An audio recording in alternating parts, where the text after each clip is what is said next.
Welcome to the Cherry Picker, the horror movie podcast where we like to kill people, but not really. I'm your host, Zack Cherry, and with me as always is... Now, begin thy magic spell. Eddie of Edward's Truth. And this is our monthly Patreon exclusive, the Cherry Picker After Dark, where today we are going to be talking about Disney villains.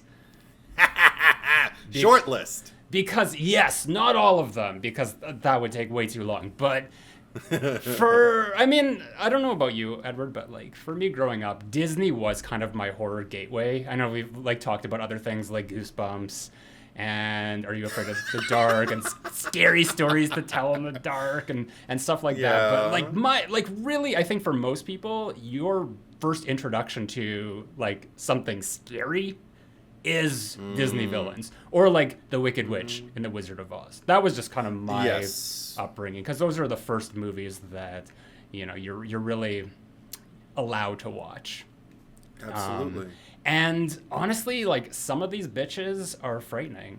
So I think that there's definitely a contenders in this pool of characters that could rival some of our heavy-hitting horror icons. Oh yeah, I mean, I feel like the one that preceded all of them that I think maybe had the most influence as far as theatricality and demeanor and the way they disturbed the air. I thought of Bela Lugosi as Dracula, which was another one. My parents let me see the old black and white horror movies when I was very young, 2 and 3. Yeah. So that was a lot of my formative horror. That was actual horror, but I remember recognizing it just in kind of Evil Queen Stillness. But we'll get into all that as we go through. Awesome. And just because this is a Patreon exclusive, this is going to be the free preview. It's going to run for a little bit, but not the entire episode. So if you do want to experience the whole episode as well as all of our past Cherry Picker After Dark episodes, please head over to my Patreon account and subscribe there. That is the Freddy Krueger tier. Not only are you helping us out, helping out the podcast and making it better, but you're supporting us. It goes a long way in everything that we do here, because it is a lot of work, and there's a lot of benefits to being a Patreon supporter, not just for the Cherry Picker and getting early access to all of our regular episodes, but there's also other stuff affiliated to my channel that you'll have access to. So if you want to support us, think about it, and you'll get to hear the whole episode. And I think that this is going to be a really good one, because I know I've been awake all day watching Disney movies, just getting all my notes together. Usually you're the one getting the notes together, and this time, here I am. Yeah, I have no notes. I have no notes this time. Yeah, You've I'm winging completely swapped rules here. Yeah, and I've also spent, I think, about the past week and a half, and we'll talk about it as we go through, but reacquainting myself with some of them, and the others just sitting back and just kind of, because a lot of these I've seen quite a bit, so it was just kind of well, what do I want to talk about, kind of thing, just refresh my mind. No, that's totally fair, and we have a short list of 16, essentially. How I chose them is I just typed into Google, and a whole list of them came up, but it seemed to go from most to least popular. So the first 16, those, just going through them, they seem to be the most reputable, I guess. I don't think that we're really missing anyone on this list that, people have been why don't you talk about this? I know, there's a lot of villains, and there's a lot of great villains, but these are, so, the ones that are more prominent, the ones that are, in pop culture, are the most recognizable, the most talked about. But just because we did want to give honorable mention to I think we each chose one that was not in the top 16 that we just wanted to go over briefly. So Edward, who was your honorable mention? Just in terms of gateway to horror, and because he did scare me when I was a kid, and because there's a lot of discussion around him, I feel like there would be people who'd be upset if he didn't at least get a shout out. Some people Disney crazies. Chernabog from Fantasia. I mean, he's the literal devil. My sister even sent me, though, a meme of him. I just want to read it and share it with you. You ever notice Chernabog from Fantasia is considered a villain when all he does is wake up all the ghosties and ghoulies, throw a dance party, and then go back to bed? He's not a villain. He's a DJ. And I'm like, that's exactly what he is. Yeah. Even with that like moment where he like scoops up the little ghosties and ghoulies and then kind of like casts them aside to after he sees like, oh, what I mean, I feel like he looks down on them the way a DJ would on a crowd if he just wasn't feeling it, or she just wasn't feeling it that night. So yeah, makes me happy. But yeah, big impact, and also the way conjuring up like, you know, skeletons and, you know, like all, you know, the horrors of the things that you're kind of like afraid of like at night when you're a kid. I didn't watch.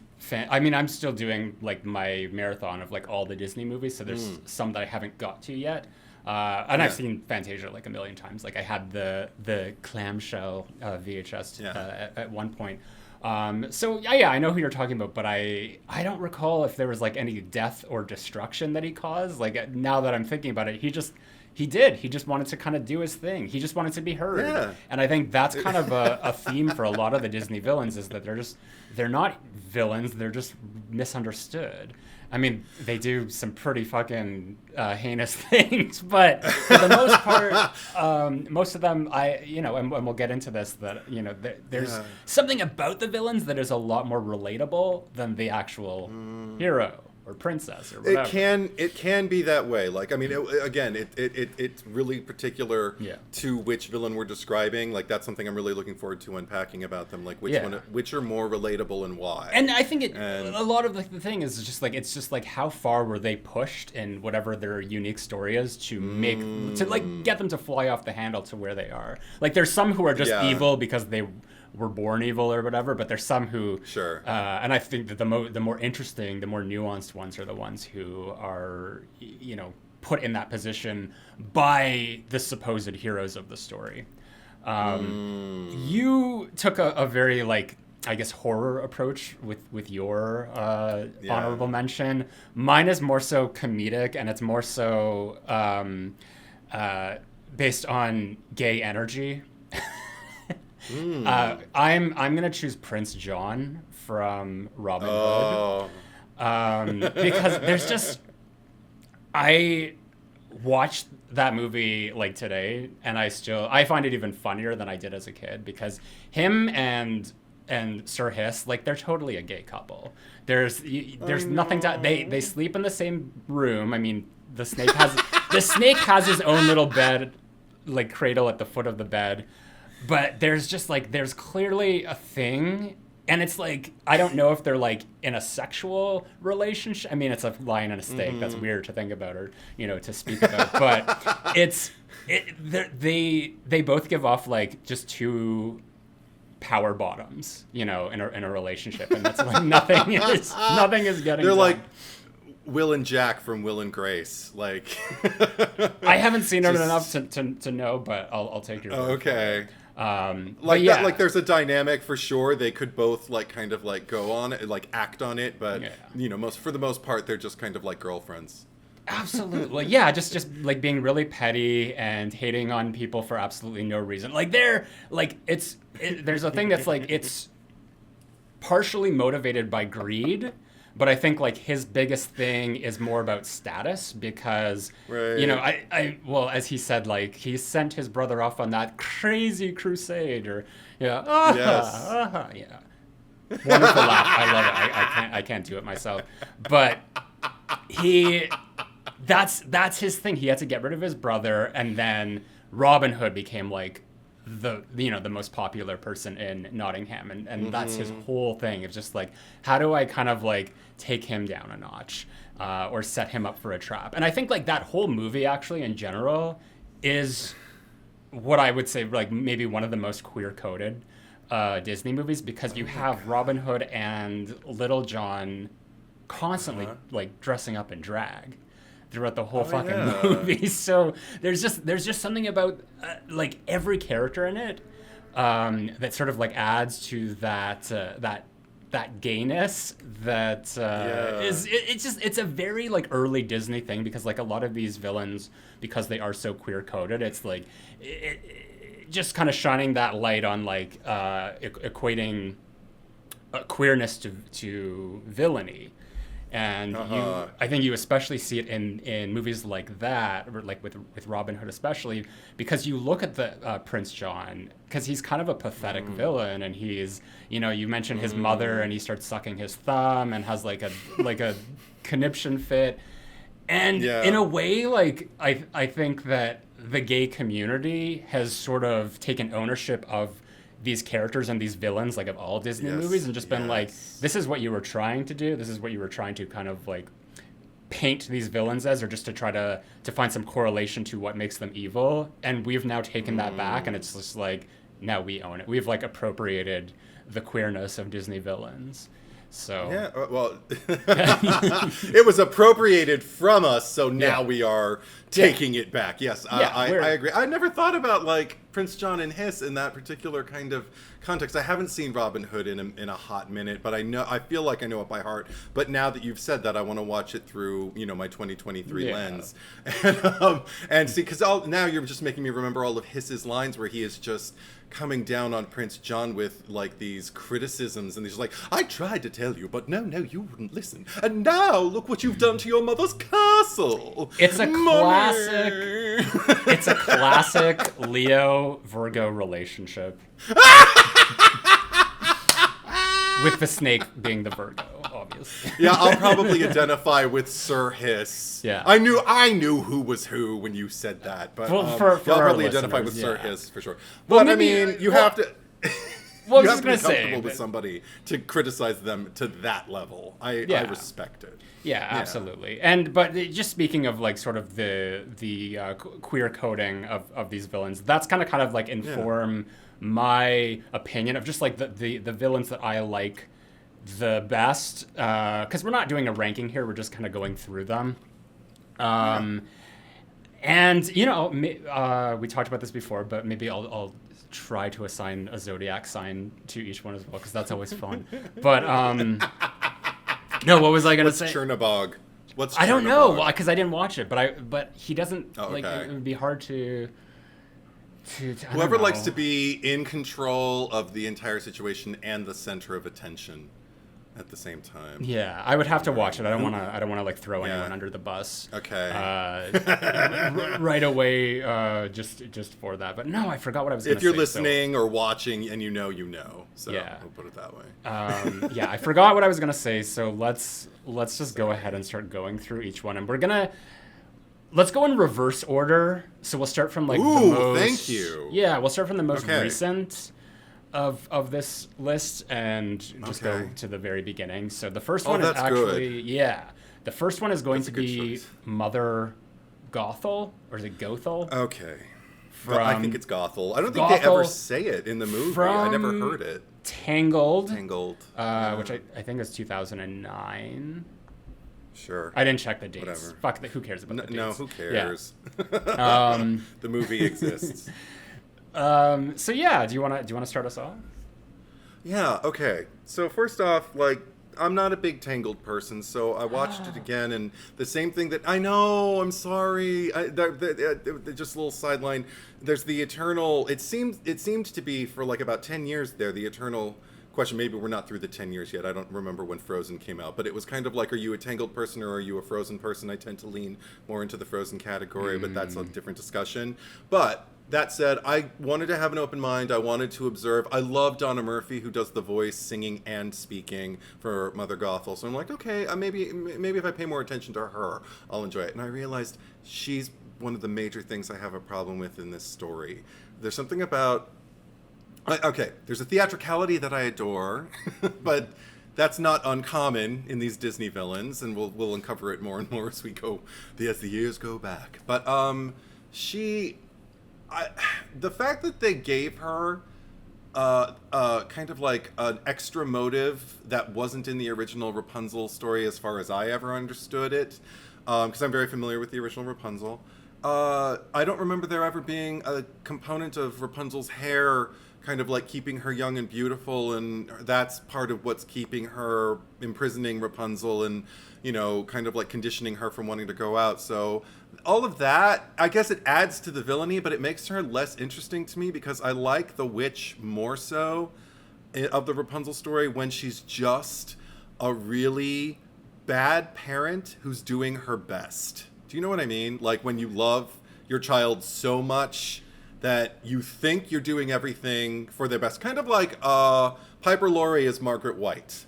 You know, like she's convinced she's doing everything for Sissy SpaceX Carrie to try and protect her from the world and keep her on the righteous path and everything like that. But she's abusive and horrible. So I kind of prefer that particular take on the character. So she's not one of my favorites, and I actually, in that case, I do prefer the couple more than the villain in Tangled. How do you feel? I mean, I agree with you in terms of, like, I think that the strengths are, lie with Flynn and Rapunzel rather than the villain in this case. I disagree with you, though, just in terms of, like, you saying that doesn't make her interesting. I think it makes her interesting and more nuanced that she does have this... The thing with the hair, because it started, wasn't it like a magical shrub? And it was a flower, she found it, and it was just, I actually felt bad for her because it was like she had like ownership over this thing, and it was like she was hiding it, and there were like people coming, or the castle guards or whatever, and she accidentally knocked the thing over when she left. So then they found it and they took it, and it's one of those, like, I can see the unjust nature of it. It's just like something that you had, which has now like been taken away for other purposes. So she's gone out there to, like, get it back in whatever way she can. So I do like the aspect of her character, because I don't think that she's completely evil, and that's why she does have that relationship with Rapunzel, where it's just like, I am trying my best. I am looking out for your best interests, but I'm also looking out for my best interests. And it's just, they just so happen to align, and that's how she's able to justify it in her mind, that everything that she is doing, even though it's motivated selfishly, she can sleep at night because she knows that she's doing it in her twisted way of thinking for this daughter that she's stolen, who's not actually her daughter. And I prefer just like a possessiveness, just like I'm wearing an Into the Woods t-shirt, and that's actually my favorite telling, not the movie, the musical, the telling of the Rapunzel story. And if you know, you know. I'm not going to spend time going into it. Donna Murphy actually played the witch in a production of that played in Central Park a few years back, though. So that was cool. But I mean, we're just of two minds about it. When she finally died, I was just like, it was dramatic as hell, like just like kind of watching her, the age come back, the hair turning white and the wrinkles in the face, and also just like her, the strongest thing was just her reaction to it, just like the absolute of it all, and the almost fly eye perspective in the shattered mirror of all of her giant eyes, and everything like that. Like, I mean, it is design wise, it was she was working. This is the only villain on this list who is animated that way, because Tangled was really kind of the first, well, not the first, but like the first good one, we'll say, that like kind of like popularized that style of animation. I mean, non-Pixar, right? Pixar is its own. I mean, Pixar and Disney did kind of like combine, but I'm more so talking about like the movie, like the Chicken Littles and the Meet the Robinson. I like Meet the Robinson. The Return to Fairy Tales. Yeah. Oh, okay, I never saw it, but the Return to Fairy Tales. Yeah, because the one before this was Princess and the Frog, and that was still the hand-drawn animation, or it was like a return to the hand-drawn animation. But this is, they definitely did get to experiment with that, because I don't think that we'd seen like a villain demise in that kind of animation to that point yet in the animated canon. And also I like her songs. I mean, it's basically the one song, but there's just like the reprise of it. But I mean, just like I think for any villain who does get a song, that is a point in their favor, because a lot of these a lot of these characters don't, because back in the day Disney wasn't very musical. So way to go, Mother Gothel. I do have to say, like, just one more thing in terms of her. Like, I think with certain of these villains, you'll find that like their relishment of their wickedness is, I can find it absolutely delectable. And there's something about hers, because it's so passive aggressive, that actually does kind of rub me the wrong way. Like I can't have as much fun watching her, because I'm just like, what a bitch, while I'm watching it. Like, not only did you do all this like overarching kind of like evil stuff, like kidnapping a child in order to like selfishly kind of keep yourself young and everything like that, but then you just like criticize, like, you know, like, oh, it must be terrible for you to have to like lift me up like all that time. She's like, oh no, it's actually really easy. Well, then why does it take so long? Just kidding. I'm like, oh, I couldn't work with her, you know? I feel like I'd probably like just haul off into a corner with one of the other villains, and we just kind of bitch about, oh, look at Mother Gothel here, oh, be careful, like, you know, don't trip over her passive aggressiveness or something. I don't know. I feel like I wouldn't be tight with her. Do you have an idea of what zodiac sign you would give to her? I don't know. I mean, especially because I don't like her, I don't want to. That has nothing to do with it. You like her. That has nothing to do with it. I like all of these. Is there any clue people. that you have? Well, I would say that she's a Libra, because she's motivated by beauty, and she's also just the way that she's kind of justifies her actions. It just feels like there's a lot of balance there of just, you know, of like we talked about, of her acting selfishly, but then doing it in a way that, you know, I'm actually protecting this girl. So I would say Libra for sure.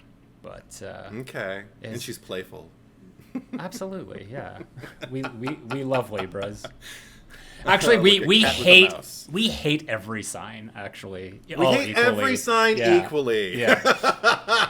And hate and love are not mutually exclusive. So if we hate you, it just means we really do love you aggressively. Right. So okay, so then going backwards, next we have Dr. Facilier from the Princess Shadow and the Man. Frog, a.k.a. the Shadow Man. Yeah, voiced by Keith David. Childs from The Thing. Yeah, among other things. Yeah. Okay, you want to kick off this one? I honestly think that, like, this is not a movie that I love. Like, it's okay. Yeah. It's decent. It's kind of has its own unique signature in terms of, like, you know, the princess movies.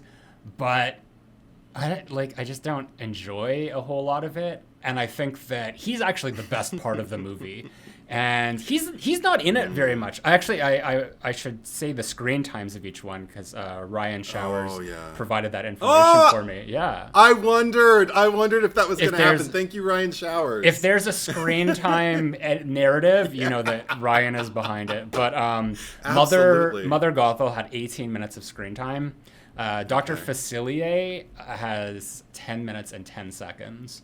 And honestly, like, it seems criminal, because so much of that movie is just like the frogs in the swamp, and it gets really tiresome after a while. But like every scene that he's in, it's just like there's even like the animation around it, like his song, what is it, Friends from the Other Side. I was getting kind of like a Genie, You Ain't Never Had a Friend Like Me vibe too, but like the evil version of that. And just like the animation of like, like the voodoo and all that, like it was really exciting. And he's like very charming as a villain as well. Like there's a lot of these characters that just like, like, you know, you're just like, you're evil and you suck, but he's fun. And if I had like a criticism for him, like other than kind of like this like abbreviated screen time, it's the fact that his scheme does feel like a little overblown. Like it starts off like, you know, he's motivated by greed, and you know, we get that, you know, that he wants money or power, but then like all of a sudden this like whole narrative comes out that, you know, he wants to like own New Orleans and run it, and then like and all the souls and like work with the shadow people so they can like somehow have ownership over the souls and all that. Right. So I mean, it just wasn't as like clean as a lot of the other villain motives have been, and I think the fact that he doesn't really have a strong connection to Tiana, like he more so has a connection to Naveen, but like at the end of the movie, she's just like, oh, like the Shadow Man. It's just like, how do you even know each other? Like, how do you? She didn't even seem surprised by it. Like, it was just like that's just the Shadow Man being the Shadow Man. The Shadow Man. Yeah. And then he offered her like her ideal life in exchange. I liked that. Yeah, I thought that was actually pretty cool. I mean, it was more a situational kind of like, well, obviously you have something that I need, so I need you to give it to me, so I'm going to entice you with this thing. And I think, that's pretty well-worn territory for villainy. The thing with Dr. Facilier for me is I watched Princess and the Frog first for, when I began screening like all of these. I didn't watch all of them in their entirety either. I watched some of them I'm way familiar with, so I could just kind of fast forward to I skimmed spots through. where yeah. But with Princess and the Frog and with Tangled, I didn't do that. I watched them in their entirety because I'm less familiar with these more recent entries, because there's just less time as an adult to watch That's them not over true. and over and over again. Liar. Oh no, because I also there's other stuff I want to watch. Let's put it that way. The Disney stuff, unless it's Frozen, I'm not gonna like watch over and over and over and over. Yeah. But anyway, but with him, okay, so I rewatched the movie and I remembered thinking he is really sexy. I felt like I was getting from him like, I know you don't watch RuPaul's Drag Race. Maybe some of our listeners do though. But I was getting from him Evie Oddly with like a John Waters mustache. I hear they actually are trying to do a live action version, and Lupita Nyong'o's already kind of in talks to play what's her name again? Tiana, yeah. Okay. But see, this is the thing. Case in point. I watched this movie first.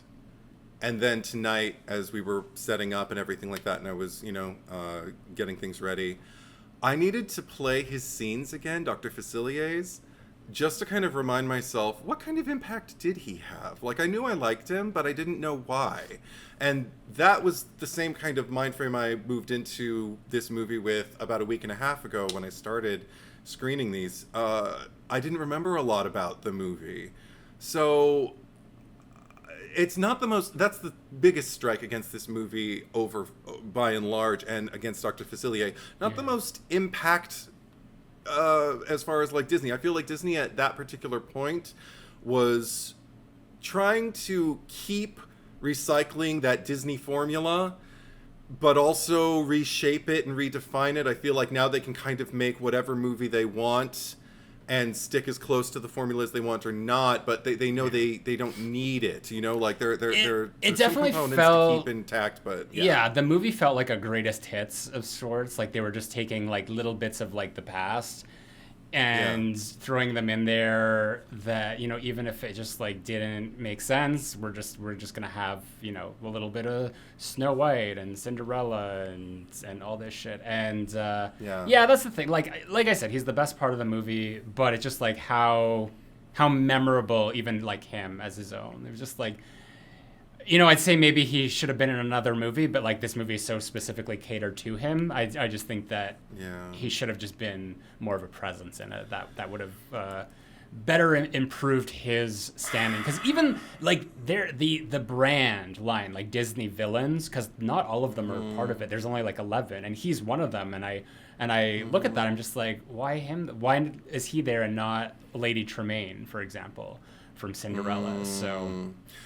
Yeah. I mean, I actually wish they could have gone in the other direction and just kind of given him maybe a little bit more power or something, because he is kind of also like, in the grand scheme of things, he is largely like a side man. Like he's kind of like this middleman between like the supernatural aspects of the movie and then like the reality, the more accessible human interactions of the movie. He's like this bridge between both worlds, and I feel like there's more they could have done with it. Like you said, even the fact that he's in it for just a little over 10 minutes, I feel that. I feel the absence of like an actual presence and an actual threat there. He's just kind of more like a guy who's decided, this is the way I'm going to attain my dreams and achieve some power. Yeah. But I wish there were maybe a little more even malice with him or something. I don't know. It's fair. There. Keith David could do it too. Yeah. I think he did a great job. He deserved more. Absolutely. And zodiac sign?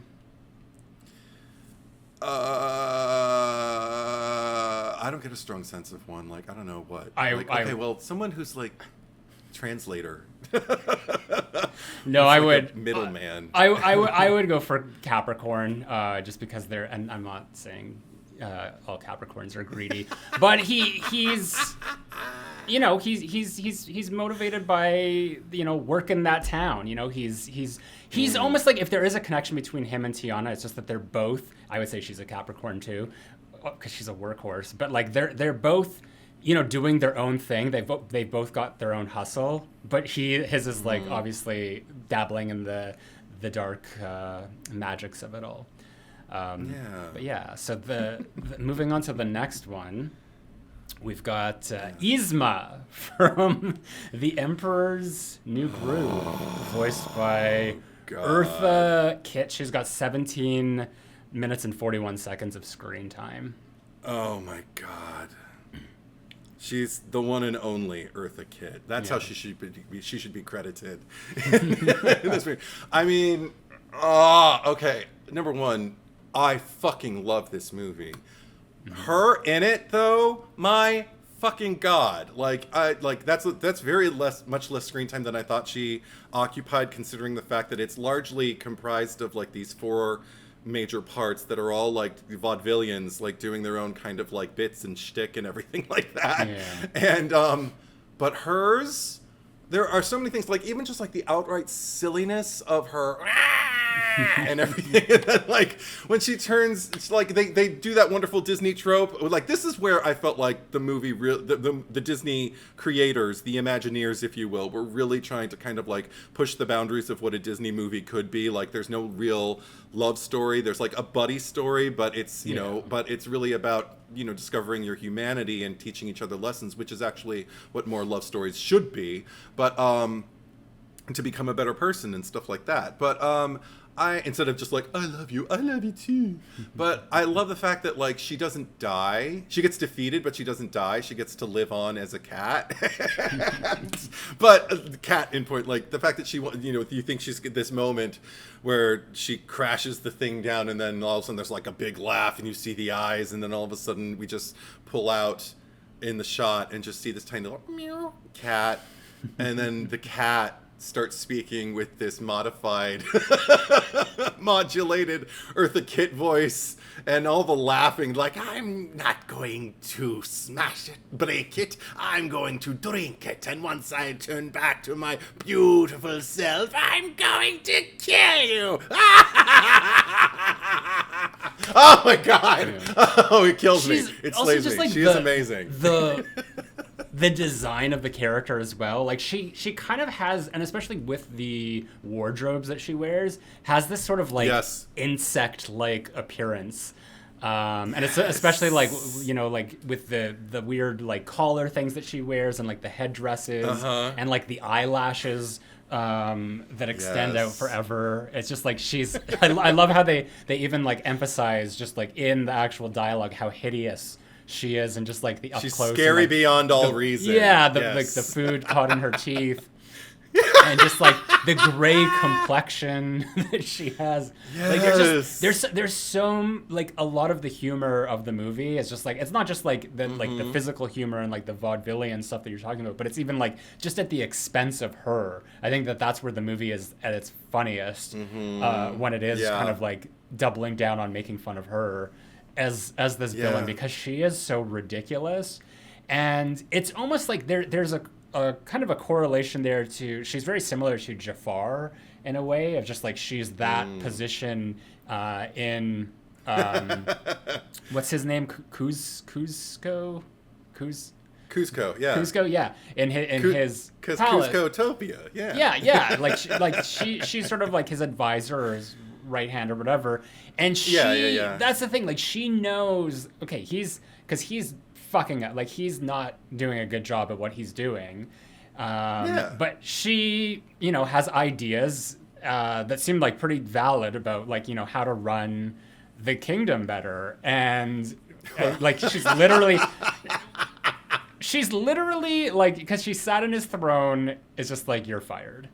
And it's like, that's it. It was so basic. It's just like, that's her villain origin story. It's just like, she basically raised this kid his whole life, and then he just like tossed her away because he minorly inconvenienced or offended him. I mean, I think she had a lesson. That's another thing I like about that movie, is that she had as much of a lesson to learn as Cusco did, because I don't think necessarily she was running the kingdom any better than Cusco was. It seems like they were pretty much the same person like that, because the when we meet her and she's sitting there with those wonderful kind of like, I think they're blue and the purple, like, so we're going back with like some classic Disney evil villain colors, like a lot of purple. Yeah. But the fact that she's sitting there and this man is like, she says, no concern of mine that you have. What was it again? He's like, food?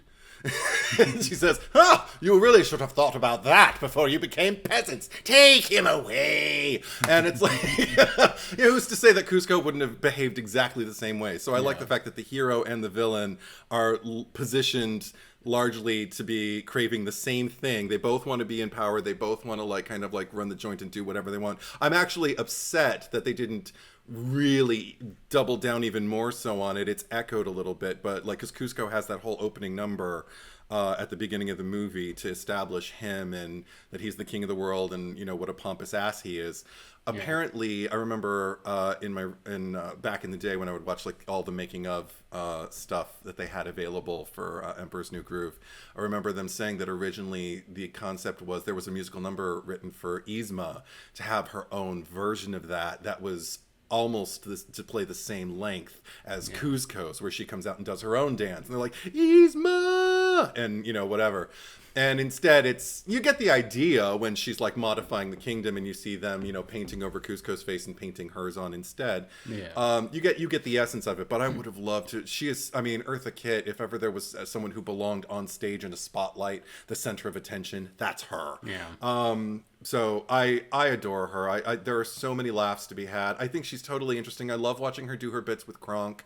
He's another, like, almost villain. Like, he does villainous things, but I love watching him with the shoulder angel and whatever. Everything about that movie is perfection for me.